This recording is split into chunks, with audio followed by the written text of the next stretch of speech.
ଶୁଖିଲା ଲଙ୍କା, ଫୁଟଣ, ହଳଦୀ, ଭୃଷଙ୍ଗ ପତ୍ର, କଞ୍ଚା ଲଙ୍କା, ରସୁଣ ଛେଚା।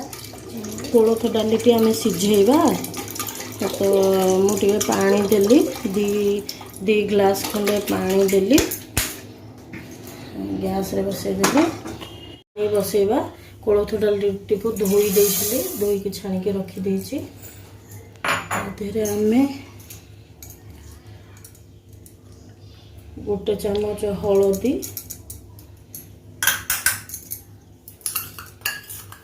ଆଉ 1 ଚାମଚ ଲୁଣ ଆଉ ହାଫ୍ ଚାମଚ ଖଣ୍ଡେ ଦେଇଦେଇଛି। ତାକୁ ମୁଁ ଆଗ 2ଟା ଖଣ୍ଡେ ସିଟି ଦେବି। 2ଟା ଖଣ୍ଡେ ସିଟି ଦେଇଛି ଗଲାଣି। ଆମେ ଏବେ ଖୋଲିଦେବା। ଦେଖନ୍ତୁ ଡାଲିଟି ସିଝି ଯାଇଛି ପୁରା। ତାକୁ ଏବେ ଗୋଟେ ମାଣ୍ଡିଆ ଜାର୍ରେ ଏଠି ଦେଇକି कभर देदेव। ग्राइंडिंग करके बाटी हो प्लेन होकर बाटी हो। एबे आमे गैस लगे ताको फुटण करबा। रिफाइन तेल 2 चम्मच,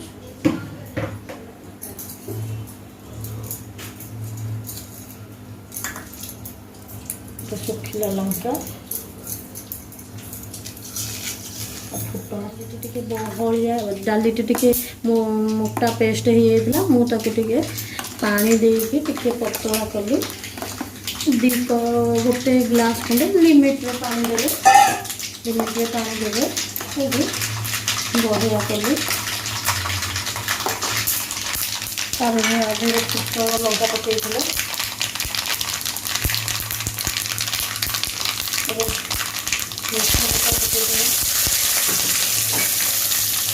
रसुण और लंका फुटेगा जारी टे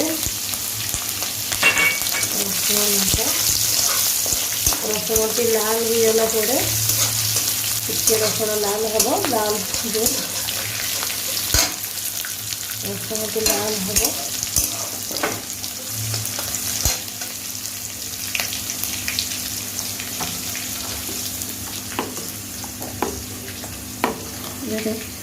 डाली पानी दे देती आंबुल पकईदबा।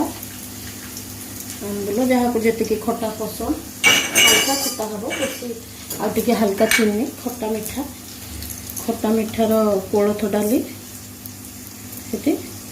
1 चामच चीनी रखी थी पकईली। आ भितर देखो रसुण जारी हो गला। एबे आमे कोलथ डाली टी ढाली